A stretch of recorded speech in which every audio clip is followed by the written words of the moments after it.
갈라디아서 2장 1절로 10절까지 말씀 우리 다 같이 한 목소리로 합독하겠습니다.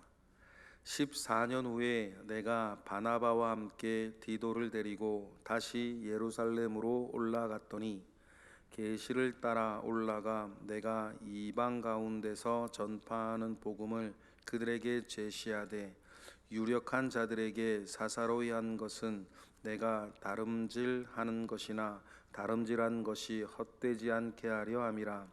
그러나 나와 함께 있는 헬라인 디도까지도 억지로 할례를 받게 하지 아니하였으니 이는 가만히 들어온 거짓 형제들 때문이라.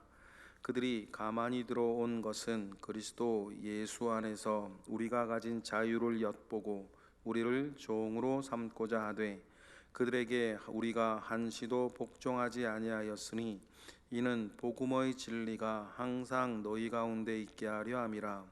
유력하다는 이들 중에 본래 어떤 이들이든지 내게 상관이 없으며 하나님은 사람을 외모로 취하지 아니하시나니 저 유력한 이들은 내게 의무를 더하여 준 것이 없고 도리어 그들은 내가 무할례자에게 복음 전함을 맡은 것이 베드로가 할례자에게 맡음과 같은 것을 보았고 베드로에게 역사하사 그를 할례자의 사도로 삼으시니가 또한 내게 역사하사 나를 이방인의 사도로 삼으셨느니라.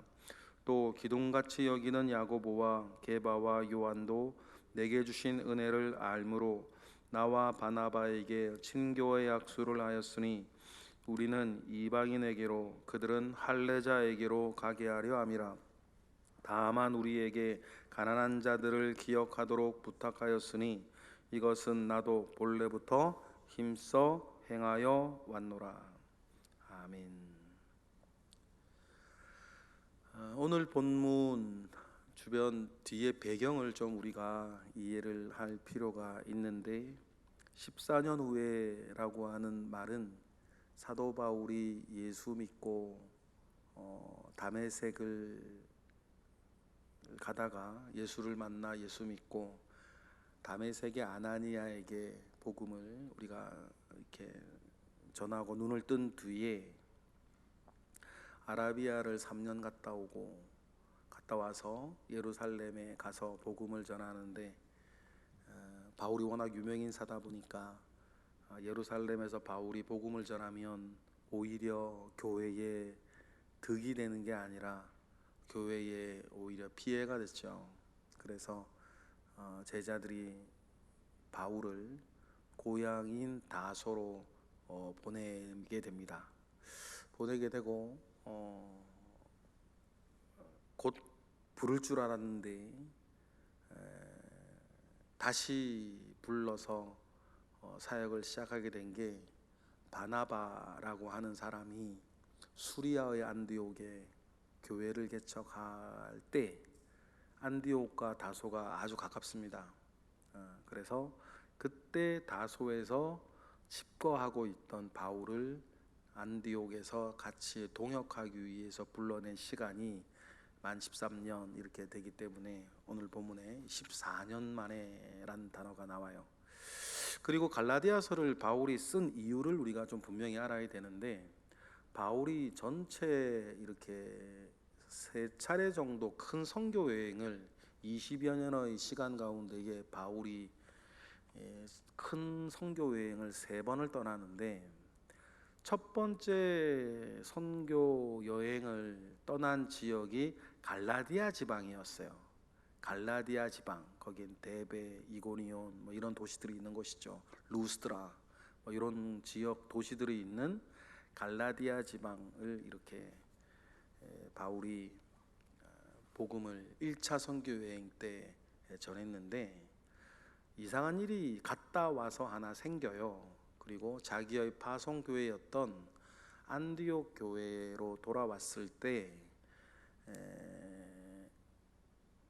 야고보 사도가 보냈다고 하는 사람들이 갈라디아에 오는 거죠. 그리고는 그 사람들이 온다는 이야기를 듣자 부흥에 마치고 같이 밥 먹던 강사 베드로 도망가고 베드로가 도망가니까 바나바도 같이 도망가고, 바나바도 도망가니까 같이 식사하던 유대인 그리스도인들도 도망가고, 누구만 덩그러니 남게 되냐면 이방인 그리스도인만 갑자기 식사하다가 남게 돼요.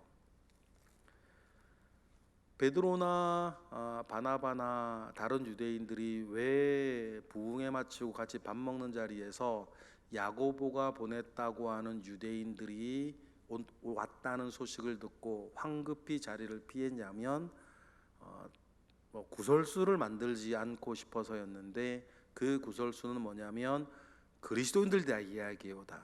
그리스도인이지만 그럼에도 불구하고 유대인이 이방인과 함께 밥을 먹는 것에 대해서 불편하게 생각하는 사람들이 초대교회에 있었기 때문이고, 그 사람들이 야고보서를 쓴 야고보어였던 있는 그런 영향 아래 있는 사람들이었기 때문에 자리를 피했는데, 그 사람들이 와서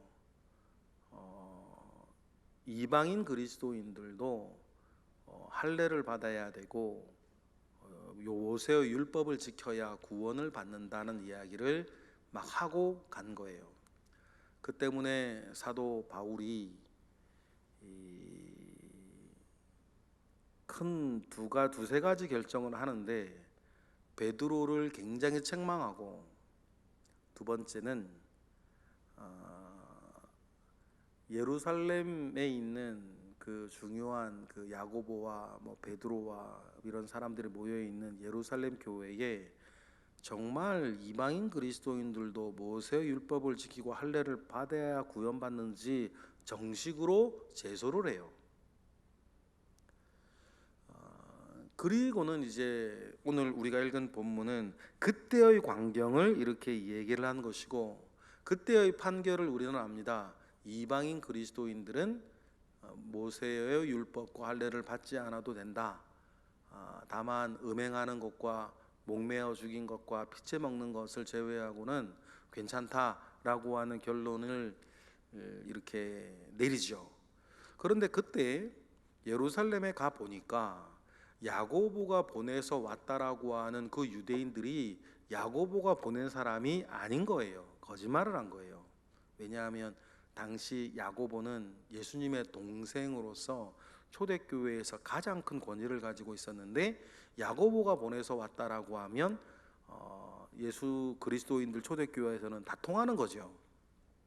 그래서 거짓말을 했다는 것을 알게 되어지고, 사도 바울이 이 야고보가 보냈다라고 하는 이 사람들, 갈라디아서의 거짓 교사라고 나오는 이 사람들이 안디옥 교회뿐 아니라 아시아와 자기가 특별히 1차 선교 여행 때 전도하였던 갈라디아 지방을 돌아다니면서도 그리스도인들, 이방인 그리스도인들도 예수 믿는 것뿐만 아니라 모세의 율법과 할례로도 받아야 구원받는다라고 하는 교서를 그 사람들이 돌아다니면서 이야기를 하는데, 그 사람들이 그때 갈 때마다 이야기하는 게 누가 보내서 왔다?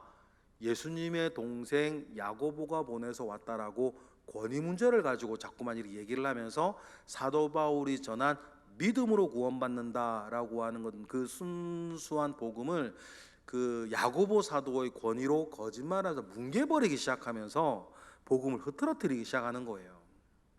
그래서 사도 바울이 한 세 번째가 갈라디아서를 써서 그리스도로 말미암아 우리에게 온 자유, 이 자유는 뭘 말하는 것이냐면 죄로부터 자유, 또 두 번째는 뭐예요? 모세의 율법으로부터의 자유예요.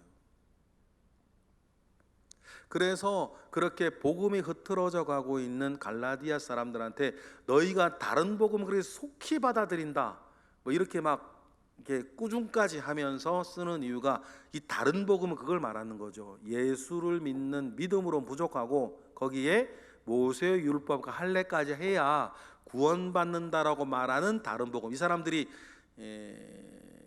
이방인이 아니고 다른 사람들이 아니고 초대교회 안에 있는 유대교의 전통에 있었던 사람들이에요. 유대교를 떠나고 싶지 아니하는 아주 초대교회의 그리스도인들인 거죠.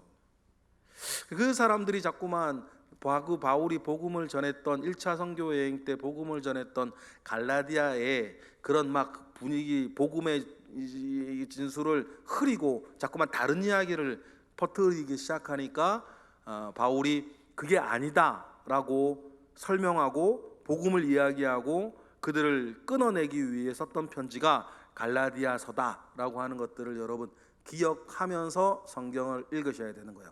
여러분 어떤 성경을 우리가 보든지 간에 여러분 가장 관심을 가져야 되는 게 뭐냐면 이 편지 왜 썼냐 하는 거예요. 이 편지 왜 썼냐를 먼저 알아야 그 뒤에 내용들이 이해가 되는 거예요. 갈라디아서는 그래서 쓰여진 편지입니다. 그래서 14년 뒤 오늘 본문이 뭐냐면 이방인 그리스도인들이 할례를 받고 모세의 율법을 지켜야 구원을 받는다라고 한다면 디도를 데리고 내가 예루살렘으로 갔을 때, 이 갔을 때가 언제냐면 사도행전에 다 나오는 얘기예요. 정말 이방인 그리스도인들도 모세의 율법을 지키고 할례를 받아야 구원을 받는 것인지 바울이 정식으로 예루살렘 교회에 제소했다 그랬죠. 그때 제소했을 때 바울이 데려갔던 헬라인이 누구였냐면 디도였어요. 오늘 그 얘기를 하는 거예요. 그러면서 내가 디도를 데리고 예루살렘 교회로 갔는데 그때 유력하다고 하는 그 예루살렘의 사도들이 이방인 그리스도인 디도에게 할례 받으라고 강요하지 않았었다. 만약에 이방인 그리스도인들이 할례를 받아야 구원을 받는 것이 맞다면 내가 디도를 데리고 예루살렘 교회에 갔을 때 그 유력하다고 하는, 너희가 유력하다고 말하는, 왜냐하면 그 당시엔 예수님 초창기니까 직접 예수님을 봤냐, 직접 예수님과 함께 공생애를 경험했냐, 예수님의 죽으심과 부활하심을 직접 보았냐, 이런 부분들, 그리고 이거보다 조금 더 앞서갔던 건 예수님과 같이 자랐던 예수님의 동생들, 야고보나 유다 같은 사람들, 이런 사람들의 권위가 제일 높았어요. 왜냐하면 예수님에 대해서 막 이런저런 이런 게 하는데 유다나 야고보가 여러분들이 예수님에 대해서 뭘 그렇게 아시오? 라고 말하면 끝나는 거예요.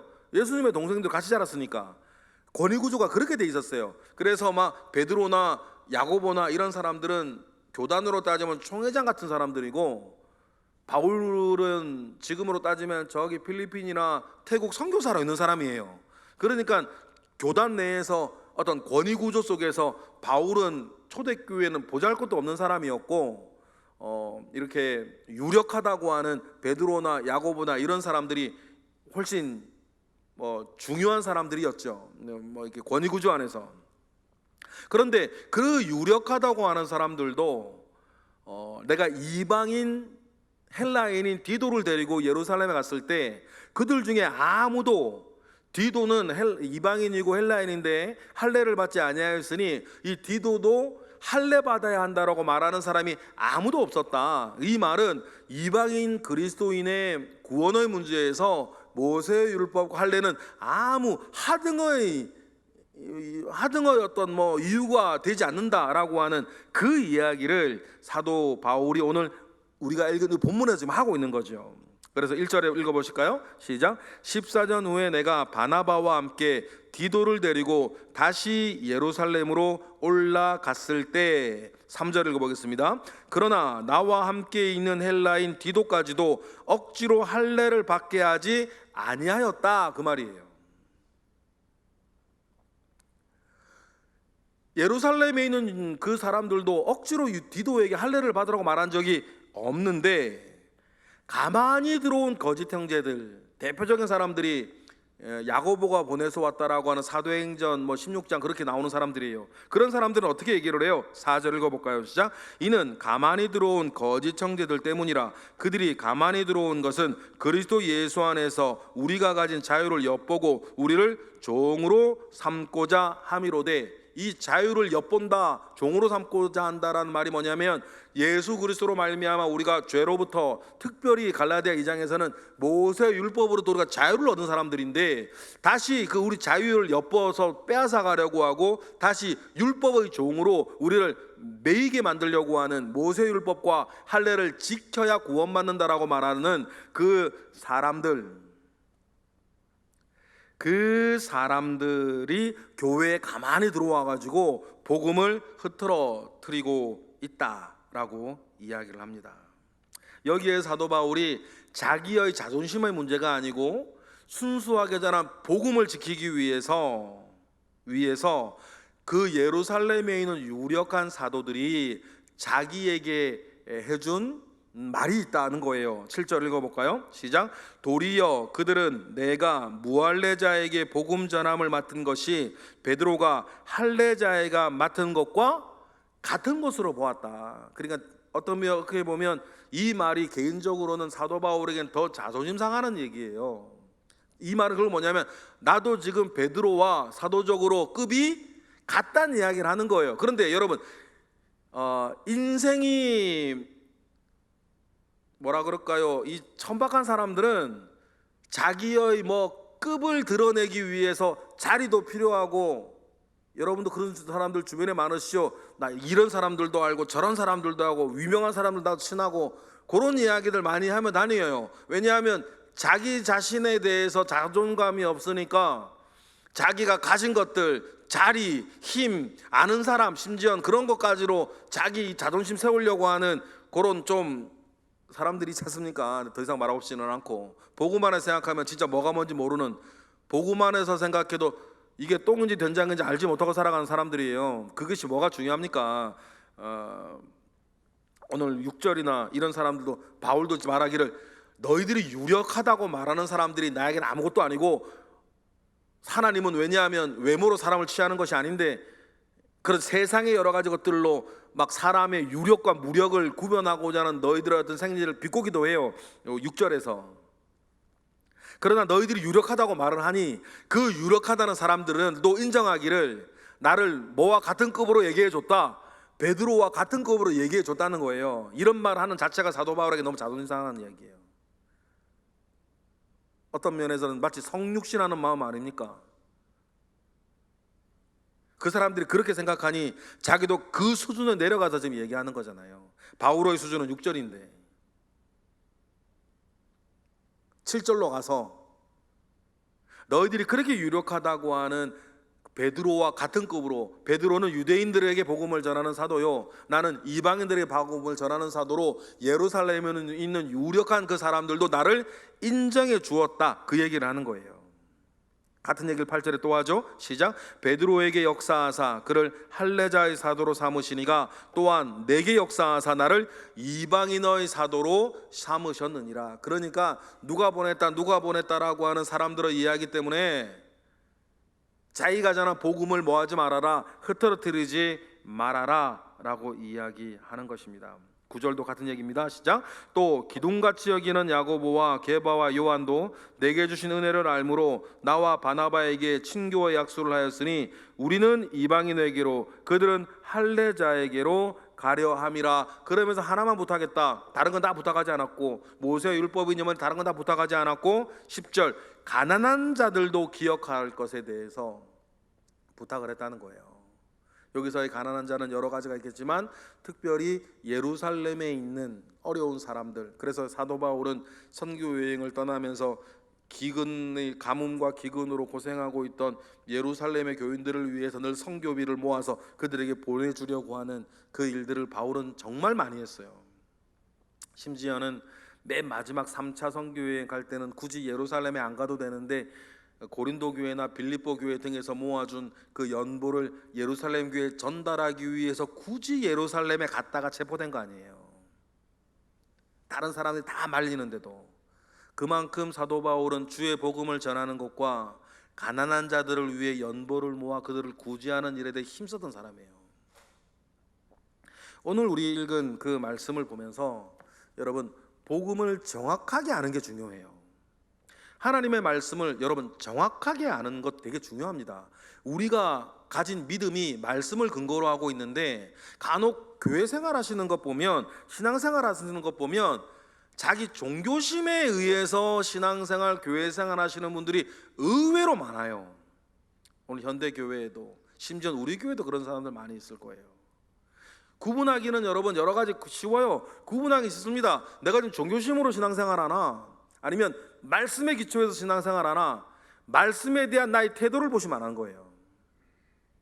말씀을 배우는 것, 말씀을 읽는 것, 말씀을 공부하는 것이 그 사람의 교회 생활에 얼마나 중요한 지분을 가지고 있느냐를 보시면 되는 거예요.